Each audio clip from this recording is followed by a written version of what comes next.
Hi, this is Remembering the Past, the show where we talk about people who died recently who've had a profound effect on our history, our society, or our culture. Tonight we're going to do someone who didn't get one obit in the major newspapers, but it's safe to say that if you've listened to music in the last 50 years, you've heard his music on almost a daily basis.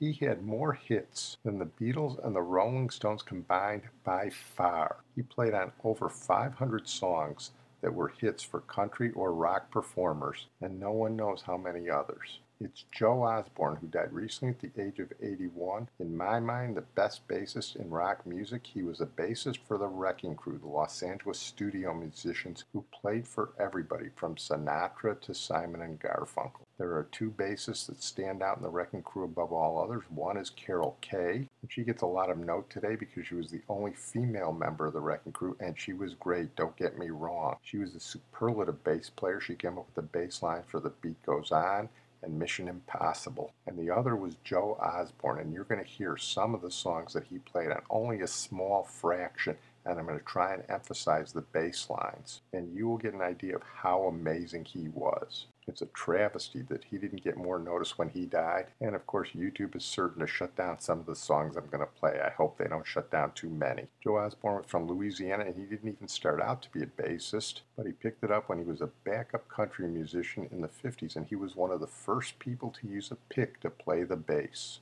He got his big break when the legendary James Burton asked him to play for Ricky Nelson. My friend that I've known since high school, James Burton, took me to Los Angeles and put me in Ricky Nelson's band. And I can say, for me to have been involved in all that music that I was involved in, I had to be in LA as a bass player in a situation that would get me noticed.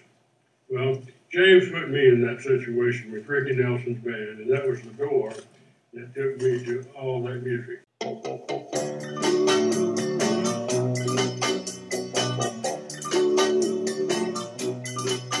I'm a traveling man, made a lot of stops all over the world, and in every port I own the heart of at least one lovely girl.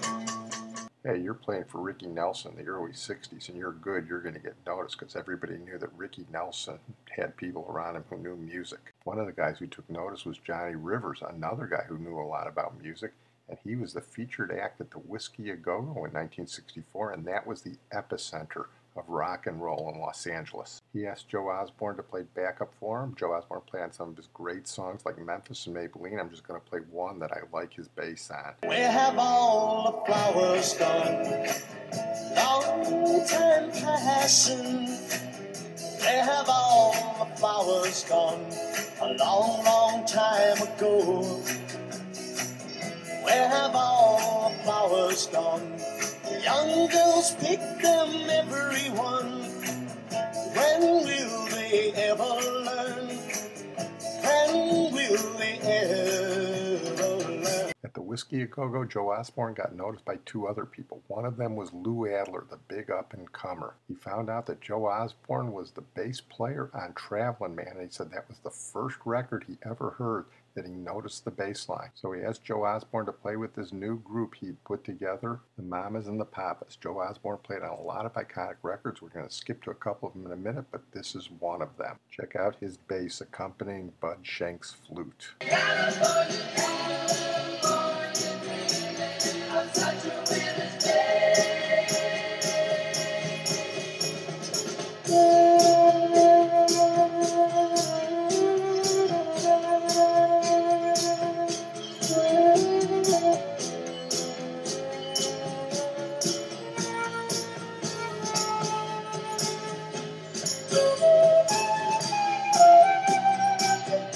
One more Mamas and Papas record. Check out his bass on I Saw Her Again.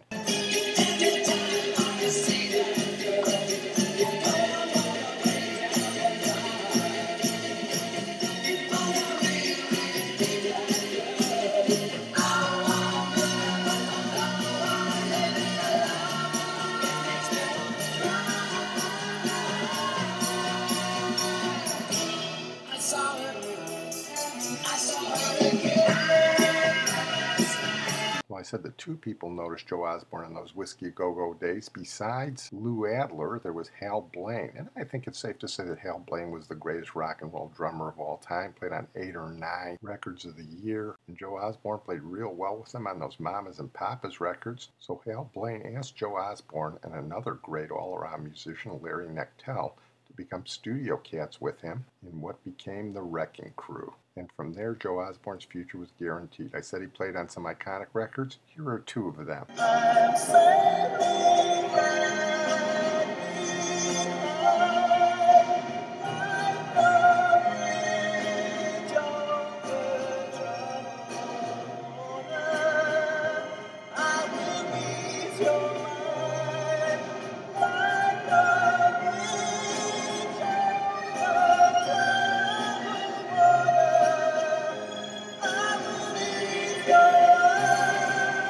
That's the only record Joe Osborn ever played on that he said he knew would be an instant hit. It's a little hard to pick out his bass there, but if you listen closely, it's there and it's really good. That legendary piano part is by Larry Knechtel. Here's another iconic one he played on.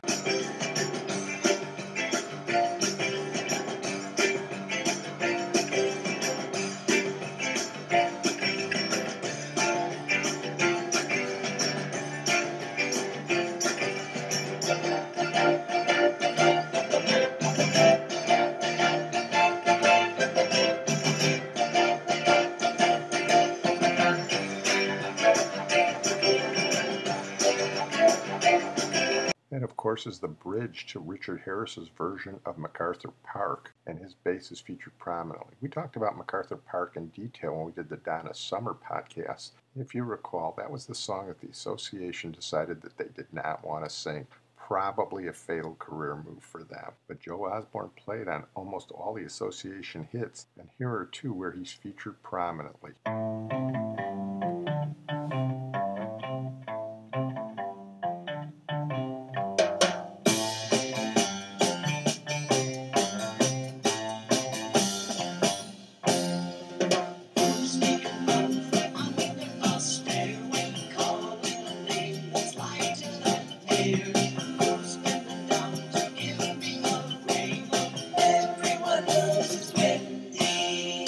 As I said, he played on all the big association records, Never My Love and Cherish. And what I like about his association work was that you could really pick out his bass. Here's another one we've used as a closer, by the way. I kicked off my shoes and felt the color under my feet. I loosened my tie and felt what it feels like to breathe. I found the secret to life. I took some time for living. Well, he had the Mamas and Papas connection, so he played for Scott McKenzie on the John Phillips tune San Francisco. And I have to tell you, that song is iconic because of Scott McKenzie's voice and Joe Osborn's bass. Summertime will be a rolling day.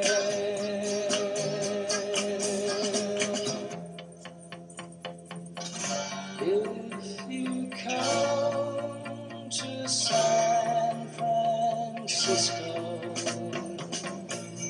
summertime will be loving day. Joe Osborn played on This Diamond Ring, which I used to use for my iPhone ringtone, but I replaced it with this one, which he also played on.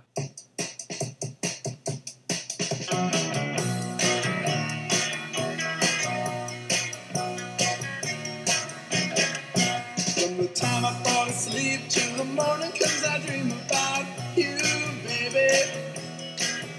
And I feel alright, cause I know tonight I'll be with you, baby.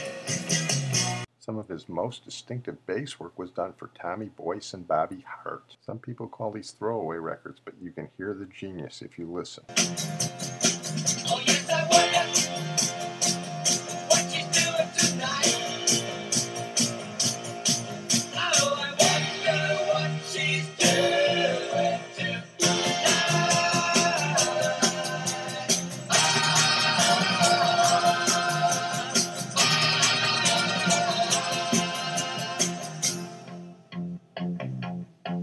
By the 70s, the Wrecking Crew was less in demand as musicians wanted to play their own stuff. I think that was a loss for all of us. But Joe Osborn kept on playing rock before he moved to country, and he played for two of the biggest rock acts of the early 70s, the Partridge Family, who we talked about when we did the David Cassidy podcast.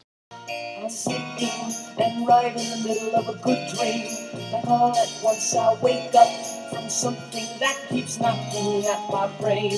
Before I go insane, I hold my pillow to my head and spring up in my bed, screaming out the words I dread. I think I love you. And he played on Carpenters records, and the Carpenters were far more sophisticated musicians than they're generally given credit for. You showed me the way to leave the past and all that stays behind me. Tomorrow may be even brighter than today, since I threw my sadness away only yesterday. Well, Joe Osborn also played on hundreds of country music hits, and I'm going to play two of my favorites. One is by Kenny Rogers. You picked a fine time to leave me, Lucille, with 4 hungry children and a crop in the field. I've had some bad times, lived through some sad times, but this time you're hurting won't heal. You picked a fine time to leave me, Lucille. I have to play this country song that Joe Osborn played on because it will forever have a special place in my family. This is the song that my wife and my son danced to at his wedding several months ago.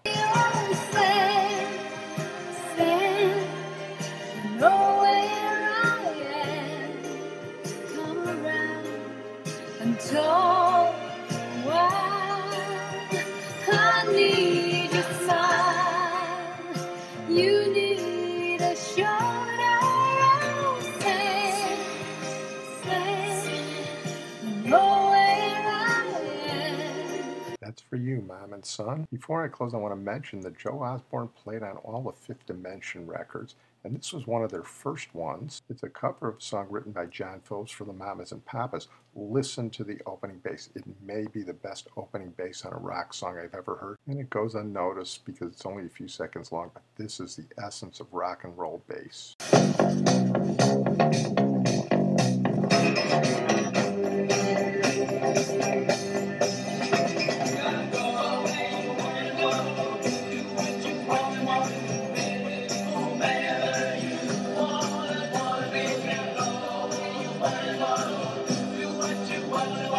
Remember, I just played you a small fraction of the songs that Joe Osborn played on for the Wrecking Crew and before and after in his career. As I said before, more hits than the Beatles and the Rolling Stones put together. Are these throwaway songs? Some say yes, but I say no, and here Joe Osborn talks about it near the end of his life. We didn't have any idea of what this music would be in the future, and that we were actually influencing people with that music.